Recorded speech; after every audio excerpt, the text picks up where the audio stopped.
hoje nós vamos falar sobre a sexta trombeta, ok? Vocês sabem que eu dividi esse capítulo 9 em duas partes, né? A quinta trombeta, eu peguei no domingo passado, e hoje vou pregar a sexta trombeta. Então eu quero que você leia comigo Apocalipse, capítulo 9, versículo 13 em diante. Diz assim a palavra do Senhor. O sexto anjo tocou sua trombeta. Eu ouvi uma voz que vinha das pontas do altar de ouro que está diante de Deus. Ela disse ao sexto anjo que tinha a trombeta: solte os 4 anjos que estão amarrados junto ao grande rio Eufrates. Os 4 anjos que estavam preparados para aquela hora, dia, mês e ano, foram soltos para matar 1/3 da humanidade. O número dos cavaleiros que compunham o exército era de 200 milhões. Eu ouvi o seu número. Os cavalos e os cavaleiros que vi em minha visão tinham este aspecto. As suas couraças eram vermelhas como fogo, azul escuras e amarelas como o enxofre. A cabeça dos cavalos parecia a cabeça de um leão, e da boca lançavam fogo e fumaça e enxofre. 1/3 da humanidade foi morta pelas 3 pragas de fogo, fumaça e enxofre que saíram de suas bocas. O poder dos cavalos estava na boca e na cauda, pois as suas caudas eram como cobras. Tinham cabeças com as quais feriam as pessoas. O restante da humanidade, que não morreu por essas pragas, nem se arrependeu das obras de suas mãos, eles não pararam de adorar os demônios e os ídolos de ouro, prata, bronze, pedra e madeira. Ídolos que não podem ver, nem ouvir, nem andar. Também não se arrependeram dos seus assassinatos, das suas feitiçarias, da sua imoralidade sexual e dos seus roubos. Então aí a gente agora começa a ver o que aconteceu ao tocar da sexta trombeta. Hoje nós vamos ver o que significa cada coisa desse aqui, né? Benção. Vamos vocês aqui de novo. Benção. Trouxe o menino? Foi para lá já? Benção. Então a gente vai, precisa só lembrar daquilo que eu falei na semana passada, na pregação anterior, né? Nós vimos que a quinta trombeta foi tocada, né? E aí a gente viu, vai falar sobre a estrela que caiu do céu, ou seja, Satanás recebeu a autoridade para abrir o poço do abismo, e de lá saíram demônios, né, que a gente viu que significava ali gafanhotos, para atormentar os homens que não tinham o selo de Deus. Agora na sexta trombeta nós vamos observar como o juízo de Deus avança e como as coisas vão piorando cada vez mais. Não tem como cantar aquela música, né? Só vai melhorar, porque as coisas só vão piorar. Só vai melhorar de uma forma plena e eterna quando a gente estiver no céu. Fora isso é só sofrimento. Não tem como olhar e falar só vai melhorar, olhando para tudo isso que a gente tem aprendido aqui, né, em Apocalipse. Né? Então, cada vez que as coisas vão acontecendo, ou melhor, cada vez que o tempo vai passando, as coisas vão piorando. Se você olhar para um tempo atrás, sei lá, na minha infância, poxa, eu conseguia brincar na rua. À noite, eu ia para casa com a subida do meu pai. Estava eu e Alex lá brincando, né? Daqui a pouco meu pai dava aquele subir bem alto, lembra, Alex? Não sei se você lembra. Meu pai dava um assovio bem alto. Aí, ó, o pai de Cadinho tá chamando. Olha lá, ó, o pai de Cadinho tá chamando. Eu já ia pelo assovio. Isso mesmo. Eu ia pelo assovio. Alex, você lembra disso aí, que a gente brincava lá na rua, lá, jogava bola, enfim, fazia... Dava pra... Ó, na época a gente ia pique-esconde, jogava de tudo à noite lá, se escondia no meio do mato. Dava pra fazer isso na época. Você vê que hoje em dia já é mais complicado pra ficar na rua à noite. Então, não vai melhorar o tempo. As coisas só vão piorar. E a gente vê isso na prática, né? A gente vê isso na prática, não tem como dizer que vai melhorar se a gente vê as coisas só piorando.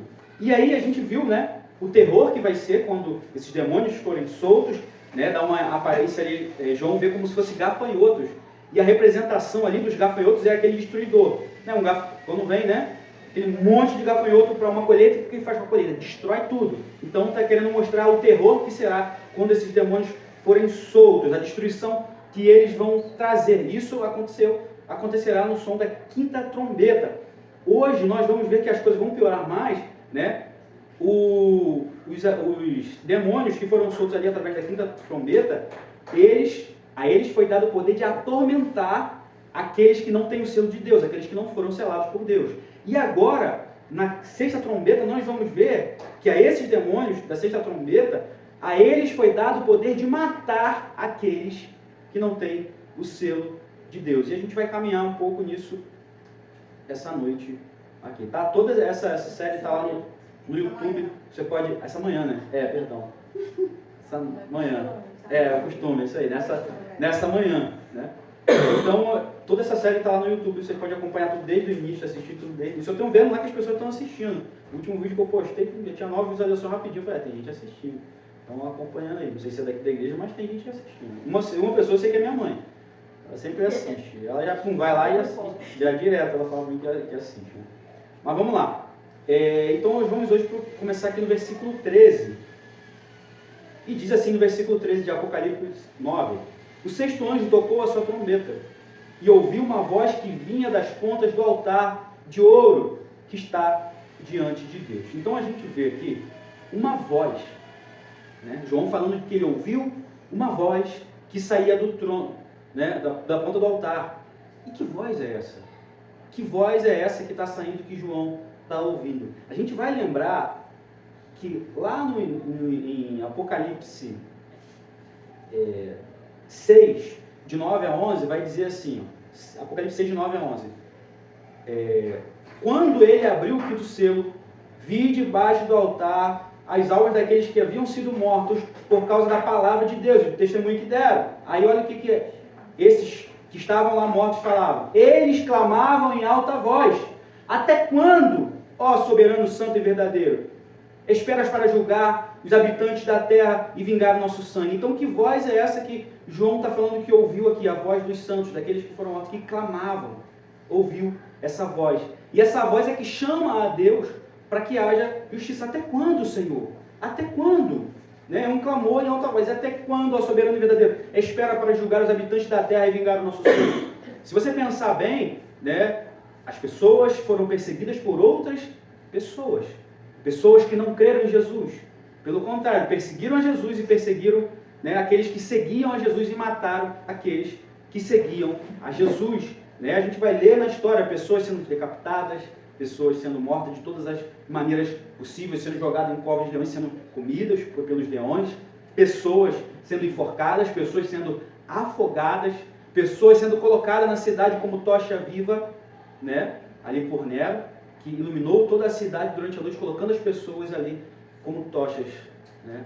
Então a gente vê isso em toda a história, pessoas que morreram por causa do nome de Jesus. E aí está o clamor de todas as pessoas que morreram pelo nome de Jesus, clamando, vindo lá, né, das quatro pontas do altar de ouro, né, que está diante de Deus. E aí, eu preciso falar isso para vocês, a gente precisa colocar isso na nossa mente. Mais uma vez, a gente precisa entender e nos encorajar. Você precisa se encorajar, eu preciso te encorajar, nós precisamos nos encorajar. Olha, Deus escuta as suas orações. Olha, Deus escuta as suas orações. Olha só, o clamor está lá no trono das orações daqueles que fizeram. Está lá no trono, está vindo de lá as orações. E interessante que eu fico imaginando, até mesmo a gente cantando Maranata. Volta, Senhor. Vem, Senhor. Cantar Maranata é vem, Senhor. Julga toda a humanidade. Vem, Senhor. Leva a tua igreja para junto de ti. Vem, Senhor. Acaba com toda a injustiça.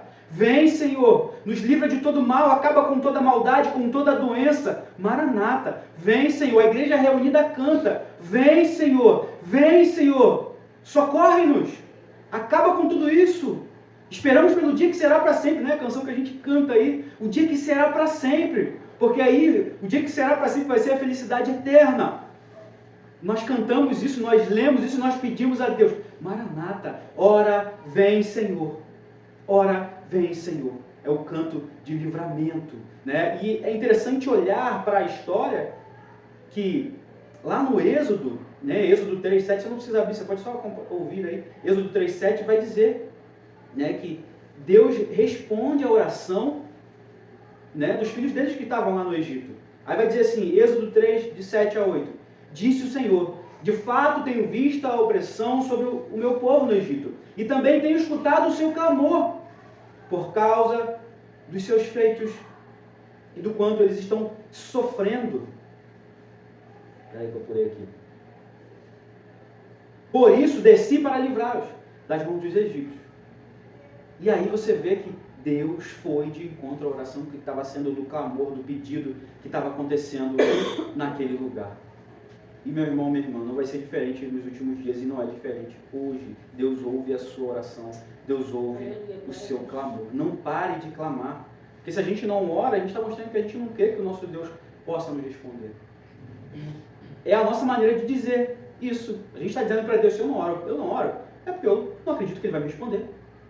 Ou se eu não, em outras palavras, se eu não ler a palavra, é porque eu não acredito que essa palavra Deus vai falar comigo. Então, ore em todo o tempo, porque Deus ouve em todo o tempo. A resposta dele pode ser, né, até dependendo da situação, daquilo que você orar, olhando para aquilo que você pede hoje, pode ser que seja um não, mas vai ser uma resposta. Pode ser um espera, mas vai ser uma resposta. Pode ser vai acontecer no meu tempo, mas vai ser uma resposta. Pode ser que Deus fique em silêncio aguardando você clamar.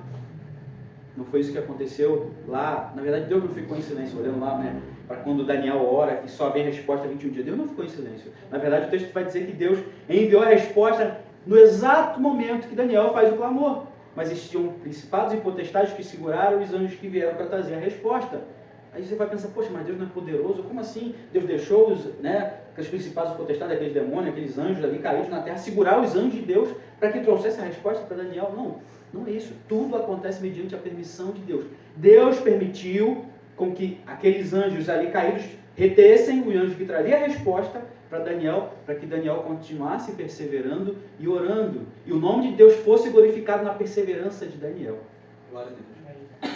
Até no tempo da espera, a sua perseverança, a sua espera glorifica a Deus. Glória a Deus. E você mostra que você crê no Deus. Peraí, Deus não me deu resposta agora, mas eu sei que algum momento Ele vai me dar.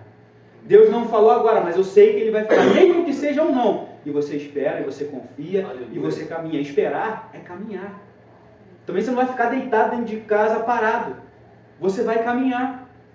Neemias, quando descobre ali do que estava acontecendo na cidade, né, dos pais dele ali, ele ora, ele vai dizer que ele deita, ele ora, ele chora pela dificuldade que estava acontecendo para com os familiares dele, mas ele proclama um jejum, ele proclama um clamor, mas ele não fica deitado ali para sempre. Ele ora, ele chora, mas ele continua trabalhando lá.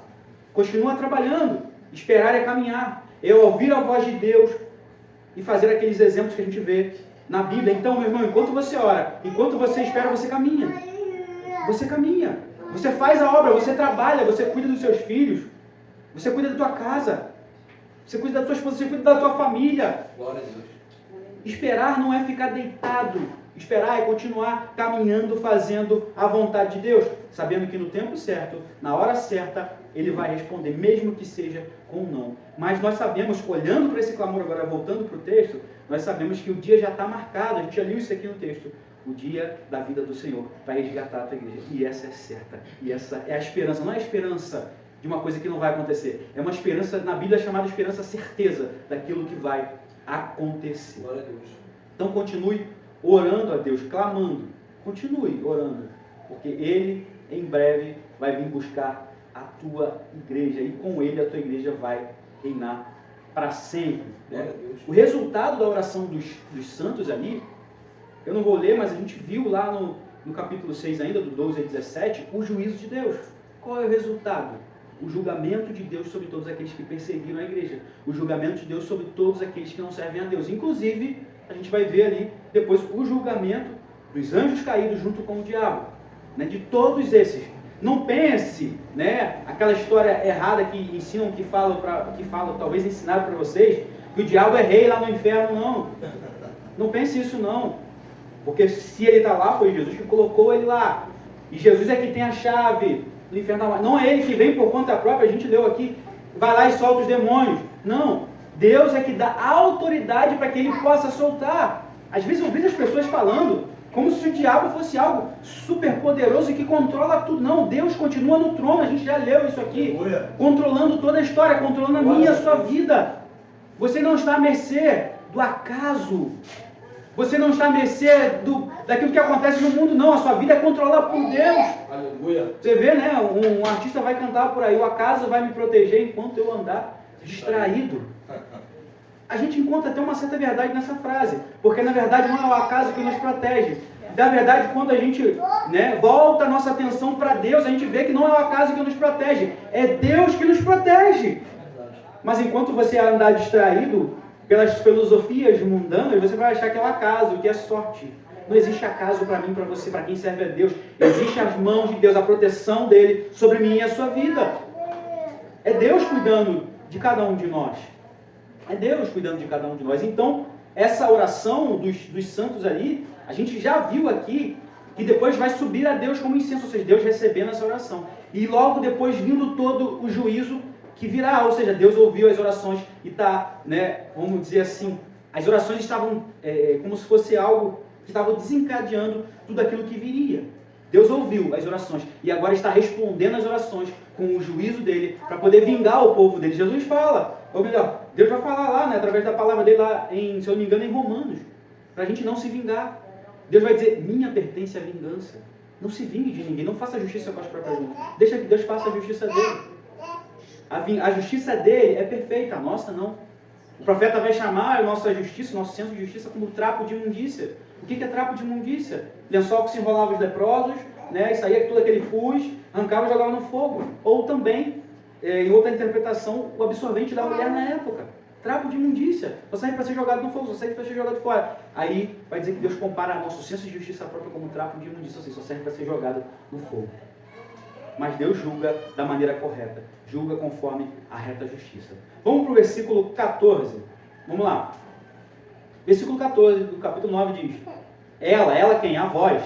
Ela disse ao sexto anjo que tinha a trombeta: solte os 4 tronos que estão amarrados junto ao grande rio Eufrate. Então, a voz ali manda soltar as orações, ou melhor, os anjos que estavam retidos, para que pudesse vir o juízo.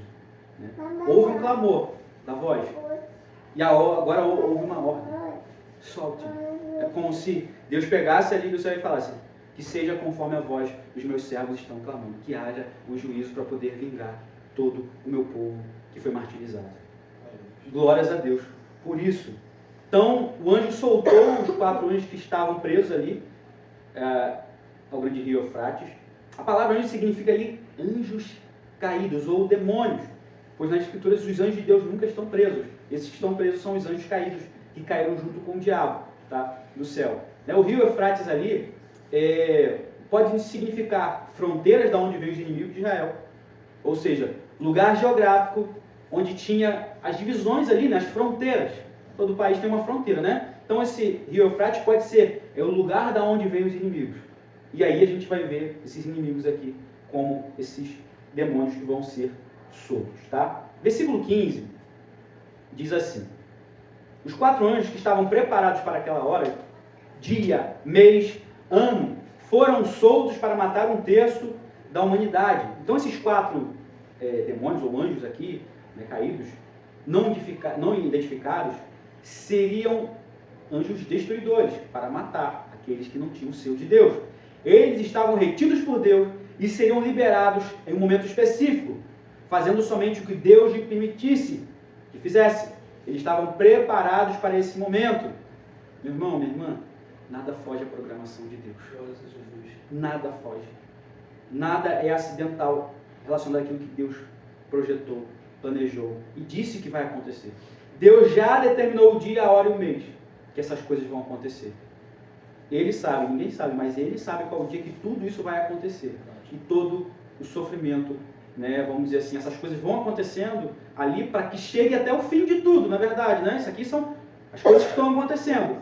E Deus já determinou qual vai ser o dia final, essas coisas todas que vão acontecer, Ele já determinou. Você vê que os demônios ali, eles não fazem porque querem, eles falam porque foram soltos, porque Deus deu autoridade para que eles fizessem, Eles não fazem quando eles querem. O versículo 15 é bem claro em dizer: os 4 anjos que estavam preparados para aquela hora, dia, mês e ano, foram soltos para matar 1/3 da humanidade. Também não era para matar todos, mas 1/3 da humanidade. Não era para matar todos que existiam na época, mas 1/3. Então, existe um poder neles ali, mas um poder limitado, por aquilo que Deus permite com que eles venham fazer. E a gente vai continuar caminhando aí para o versículo 16. O número dos cavaleiros que compunham os exércitos era de 200 milhões. Eu ouvi o seu número. Então esses demônios ali, na visão de João, estavam atacando os seus próprios seguidores, olhando ali aqueles que não tinham o selo de Deus. Agora, olhando, né, ali para essa quantidade, a gente vai perceber que o texto vai dizer o seguinte, ó, o número dos cavaleiros que compunham os exércitos era de 200 milhões. Eu ouvi o seu número. Olhando aqui para 200 milhões, né, olhando aqui, a gente vai perceber que não necessariamente é um número exato. A gente precisa entender que às vezes vai ser um número figurado, não literal, tá? Mas, olhando para a história, o censo da época ali de João, o censo, saber o número de pessoas que existiam ali, romano, dizia que era 200 milhões de pessoas que existiam. E o que a gente consegue entender isso matematicamente? Vai ter um cavaleiro desse, um demônio, para cada pessoa existente no local. É um. E isso arremete o quê? O tamanho da destruição que será. É um para um. Não vai ter como, um está matando um ali, o outro vai correr, não. Aqueles que vão morrer, que vão ser perseguidos, vai morrer mesmo. Vai ser um para cada um. É um para cada. Um para cada. Né? Então, esse número é para mostrar as proporções do terror e da destruição que será daqueles que vão morrer, né? Daqueles que não têm o selo de Deus. Continuando caminhando. Versículo 17. Vamos ver o que diz versículo 17. Os cavalos e os cavaleiros que vi na minha visão tinham esse aspecto. Suas couraças eram vermelhas como fogo, azul escuras e amarelas como enxofre. A cabeça dos cavalos parecia a cabeça de um leão. E da boca lançavam fogo, fumaça e enxofre. Imagina que criatura horrenda, terrível. Um cavalo que tem cabeça, que parece a cabeça de um leão, lançando fogo da boca, fumaça e enxofre. Que coisa terrível, não é isso?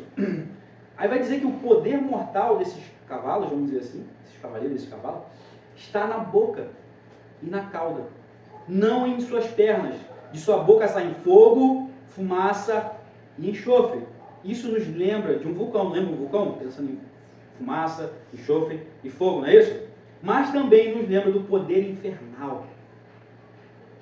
Enquanto a cauda se parece com uma serpente que morde, ou seja, eles podem atacar as pessoas pela frente com fogo e por trás, que a cauda deles parece uma cobra que pode picar. Então eles tanto atacam pela frente quanto por trás. Olha que coisa terrível, que coisa horrenda. E azul escuro aqui a gente vai ver que é a escuridão mesmo, né? Escuridão. A gente vai ver que a destruição de Sodoma e Gomorra, o que caiu do céu? Fogo. Fogo e enxofre. Fala sobre destruição. Então, né, Deus vai mostrando ali para João vai lembrando de coisas que ele conhece e vai trazendo para poder tentar explicar o que ele está vendo aqui. Caminhando agora para o versículo 18. Um terço da humanidade foi morta pelas 3 pragas de fogo, fumaça e enxofre que saíram das suas bocas. Então o fogo, o enxofre e a fumaça saem de suas bocas. São pragas diferentes que trazem morte para a humanidade. Deixa eu acertar aqui. Ali está ficando pequeno. Versículo 19, para continuar. O poder dos cavalos estava na boca. Você vê que está repetindo de novo, né? E na cauda. Pois as suas caudas eram como cobras. Tinha cabeças como as quais feriam as pessoas. Só para falar uma coisa que eu acabei esquecendo de falar, fala que tinha a cabeça parecida com de um leão, não é isso? Leão é um animal que feroz. Então João está vendo um animal totalmente feroz, pronto a matar. Se a função dele foi liberada para ele matar, então ele veio para fazer isso. E vai fazer isso até onde lhe foi permitido. Né? Versículo 19, acabei não lendo, né, tudo. O poder dos cavalos estava na sua boca e na cauda, pois as suas caudas eram como cobras, tinham cabeças como as quais feriam as pessoas. Mais uma vez você percebe que o texto está se repetindo para mostrar a ferocidade, para mostrar, né, o quão terrível, o quão feroz serão esses demônios vindo para poder acabar com aqueles que não creram no Senhor, com aqueles que não foram selados pelo Senhor. É interessante olhar que vinha de dentro deles. A gente pode até pensar aqui, né, naquilo que a Bíblia vai dizer, né, que a boca fala daquilo que o coração está cheio. Dentro deles só tinha destruição, só tinha terror. Então só podia sair da boca dos demônios o que? Destruição, terror, morte, porque é isso que está dentro deles. Né? Jesus vai falar falando ali para os judeus, o diabo só adora o seu próprio ventre, parece que ele adora o próprio terror. Né? Os anjos adoram o seu próprio ventre. E vai dizer que quem é egoísta, vamos dizer assim, como o diabo, e quem está seguindo a ele, quem está fazendo as obras dele, quem está fazendo as obras da mentira é comparado a ser um filho dele. Né? O pai da mentira é o diabo. E logicamente quem mente se torna filho dele. Não é isso? Então quem está trazendo coisas ruins para fora é porque só tem coisas ruins dentro. Se você tem o selo de Deus, o Espírito Santo, meu irmão, minha irmã, não vai vir só coisas ruins da sua boca. Eu não estou dizendo que você vai errar. Não vai errar, perdão. Você não vai errar, mas pronto. Aceitei Jesus, o Espírito Santo mora, agora não erro mais. Não é isso. Mas aqui a gente vai ver que só sai terror, só sai coisas ruins de dentro de quem só tem coisas ruins dentro dele. É claro que se tirar o Espírito Santo de nós, acabou a nossa vida. Acabou. Todos nós. Ai de nós, se a gente se tira de nós o Espírito Santo. Né? Davi vai lá e ora a Deus ali falando, Senhor, não retire de mim o teu Espírito. Não retire de mim o teu Espírito. Não retire de mim o teu Espírito. E a comparação sempre grande ali é para olhar, provavelmente ele olha para Saul, e quando Deus tira o Espírito dele sobre Saul, os demônios agora que atormentam. Ele viu quanto Saul ficou atormentado. Pessoas sem o Espírito Santo de Deus estão em constante momento sendo atormentados, porque não é uma casa habitada por Deus, não é uma casa habitada pela luz. Não é. Não é. Versículo 20. O restante da humanidade que não morreu por essas pragas, percebe só uma coisa?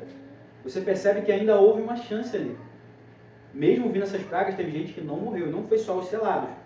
E a gente vai ver que o que eu estou falando é verdade. Olha só o versículo 20. O restante da humanidade que não morreu por essas pragas, nem assim se arrependeu das obras das suas mãos. Ou seja, não está falando de salvos aqui, está falando de pessoas que não eram salvas. Eles não pararam de adorar os demônios, ou seja, os demônios que estavam matando eram o que eles adoravam. Os ídolos de ouro, as pratas de prata, de bronze, né? De pedra, de madeira, os ídolos que não podem ver, nem ouvir, nem andar. Então adoravam demônios, adoravam imagens, adoravam tudo aquilo que se tinha por trás deles. Gente, olhando até para o texto bíblico, vai dizer que uma imagem de pedra, de ouro, de prata, é um ser inanimado, não é isso? Não pode fazer nada. O problema é o que está por trás daquilo, que são os demônios. Não faz nada, aquilo não vai fazer nada com você, não vai fazer nada. O problema é aquilo que está por trás daquilo. E o estar por trás daquilo, você vê que idolatria é comparado à feitiçaria. Feitiçaria, olhando na Bíblia, é alguém que está querendo manipular as coisas para conseguir as coisas. Vamos pensar em poções mágicas. Feitiçaria. Né? Entre outras coisas. Poderia trazer mais exemplos aqui, mas agora minha mente não está vindo algumas coisas que eu li. Mas enfim, ou seja, quem adoram essas imagens, adoram demônios. Sem perceber, estão adorando demônios. É interessante que o texto vai dizer, quem adora que essas imagens se tornem como elas, sem morte, ou melhor, sem vida. Sem vida. Se esses demônios têm dentro dele morte, essas pessoas que adoram essas imagens vão se tornar o quê? Mortos. Mortos. E Deus quer que a gente adore a Ele, para que a gente venha se tornar como Ele, vivo, na luz. Que tenham palavras que venham de Deus diretamente para nós, para que a gente possa passar para as pessoas. Palavras de vida eterna. Palavras de esperança. Palavras de consolo, palavras de amor. Palavras de correção, de exortação, sim, palavras de verdade. Mas com o amor de Deus vindo em primeiro lugar. Então, a gente percebe aqui que, mesmo com toda essa destruição, o que aconteceu? As pessoas viram isso e não se arrependeram. Não se arrependeram. Meu irmão, olha o que Jesus vai dizer, será como foi nos dias de Noé. Se casavam e davam em casamento. Faziam tudo aquilo de errado que continuam a fazer e não ouviram que Deus viria, que traria um dilúvio e que mataria quem ficasse fora da arca. É do mesmo jeito, vai acontecer do mesmo jeito, as pessoas não vão acreditar. Mesmo vendo esse terror todinho, mesmo vendo essas pessoas todas morrendo, o texto vai dizer, João vê, essas pessoas não se arrependeram, não pararam de adorar os demônios, os próprios demônios que estavam matando as pessoas não pararam de adorar a eles. Não pararam. Versículo 21. Caminhando para o fim aqui de hoje. Aí continua falando sobre essa questão do arrependimento, sobre a rebeldia, né? Também não se arrependeram dos seus assassinatos, das suas feitiçarias, da sua imoralidade sexual e dos seus roubos. A rebeldia do restante da humanidade é comparada ali também, a gente vê idolatria, a gente vê imoralidade sexual. Eles não se arrependeram dos seus assassinatos, não se arrependeram da sua feitiçaria, da sua idolatria, dos seus furtos, de toda a imoralidade, de prostituição, de tudo aquilo que eles fizeram, não se arrependeram. E aí a gente olha lá para Romanos, capítulo 1, versículo 18, olha o que diz. Portanto, a ira de Deus é revelada contra toda a impiedade, toda a injustiça dos homens que suprimem a verdade pela injustiça. Pois o que de Deus se pode conhecer é manifesto entre eles, porque Deus lhe manifestou. Pois desde a criação do mundo, os atributos invisíveis de Deus, seu eterno poder, sua natureza divina têm sido vistas claramente, sendo compreendidos por meio das coisas criadas, de forma que tais homens são indesculpáveis, porque tendo conhecido a Deus, não o glorificaram como Deus.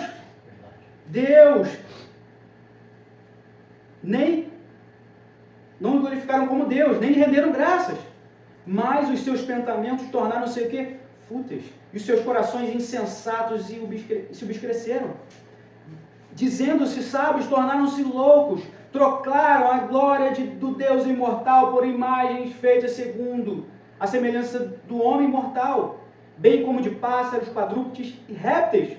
Por isso Deus os entregou à impureza sexual segundo os desejos pecaminosos dos seus corações, para a degradação dos seus corpos entre si. Trocaram a verdade de Deus pela mentira e adoraram e serviram as coisas criadas, ao invés de adorar o Criador, que é bendito para sempre. Amém. Glória a Deus. O juízo de Deus vem sobre toda a impiedade, sobre toda a injustiça. Foi isso que a gente acabou de ler aqui. Se há arrependimento, há perdão, há justiça, há justificação, há santificação. Mas se não há arrependimento, é juízo de Deus, é dor e sofrimento. E não vai acabar ali. Ainda vai haver a segunda morte daqueles que morrem e não vai acabar ali. Vai dizer a Bíblia, e o inferno será lançado dentro do lago de fogo e enxofre. Vai dizer, e esta é a segunda morte. Os anjos caídos, os demônios, né? De uma forma geral, o diabo, todos esses vão ser jogados dentro do lago de fogo e enxofre, junto com aqueles que não creem no nome de Jesus. A gente percebe aqui, o tocar da sexta trombeta aqui, é um convite para as pessoas que ainda não tinham se arrependido de se arrepender. E mesmo assim elas não se arrependem. A gente vê isso claramente no texto bíblico. Meu irmão, minha irmã, você sabe que talvez para você isso não seja um terror. Para mim isso não seja um terror. Ouvir esse texto, ler esse texto. Mas existem muitas pessoas na tua família, na tua vizinhança, no seu trabalho, na sua escola, no seu curso, que precisam ouvir as palavras da salvação. Para que eles não estejam nesse grande dia como aqueles que vão ser julgados, que virá o grande juízo sobre eles. Se você acredita que esse dia é real, que o dia do juízo virá, mas que o dia da salvação também virá, a salvação eterna, você tem que pregar essa palavra para as pessoas. Eu sempre falo isso. O dia que pregaram para mim foi de uma maneira muito simples. Eu lembro, foi Alex Rodolfo ali pregando para mim. Um dia, a gente lá em frente à padaria lá, se não, a gente ficava sentado conversando, Alex chega para mim e o Rodolfo fala, né, que para ser salvo precisava de Jesus, só Jesus que poderia me salvar. Eles já estavam na igreja primeiro que eu. A gente fala, só Jesus que pode salvar. Não, eu falei, poxa, mas eu não roubo, eu não mato, não faço isso. Foi o meu discurso, foi aquilo que eu aprendi em casa, foi aquilo que meus pais me falavam. Poxa, mas eu não roubo, eu não mato. Por que Deus vai me mandar para o inferno? Eu sou bonzinho. Aí eles falaram para mim, mas só Jesus que pode te levar para o céu. Você precisa de um salvador, você não sabe o caminho do céu sozinho, em outras palavras. E eu rejeitei ouvindo aquilo naquele momento. Mas aquelas palavras ficaram em meu coração, porque eu fui para casa pensando naquilo que eles falaram para mim. Eu fui para casa pensando naquilo. Eu deitei na minha cama pensando naquilo. Eu acordei no outro dia pensando naquilo. Na outra semana eu estava indo para a igreja. Na outra semana eu estava indo para a igreja. Deus veio e falou, usou a vida deles para isso. Olha a pregação simples, só foi isso que eles falaram para mim, não foi nada demais. Eu lembro, só resumindo, só foi isso. Só foi isso, você precisa de um Salvador para te levar para o céu. Glória a Deus. E essa tem que ser a nossa pregação, você precisa de um Salvador para ir para o céu. Você não sabe o caminho sozinho. Jesus fala, ninguém vem ao Pai se não for por mim. É só Jesus que nos leva até o Pai. Ninguém mais leva a gente até o Pai, se não for Jesus. Jesus sabe o caminho, Ele é o próprio caminho, então só Ele pode nos levar para Deus. Ele é o próprio caminho que nos leva para Deus, Ele é a luz que ilumina o caminho. Olha só que coisa maravilhosa, quando eu olho para Jesus, Jesus é o caminho, Ele é a luz que ilumina o caminho, Ele conduz a gente pelo caminho, e também Ele é a porta do caminho, a porta da salvação. Jesus é tudo aquilo que nós precisamos. Siga esse Jesus em direção à eternidade, siga esse Jesus em direção à salvação. E amostra esse caminho para aqueles que ainda não conhecem. Não seja egoísta. Se você foi salvo mesmo, se eu fui salvo mesmo, a gente não vai ser egoísta de guardar isso que é bom para nós. A gente vai compartilhar para todos aqueles. Crendo ou não, meu irmão, minha irmã, nosso trabalho é pregar. Quem faz crer é o Espírito Santo.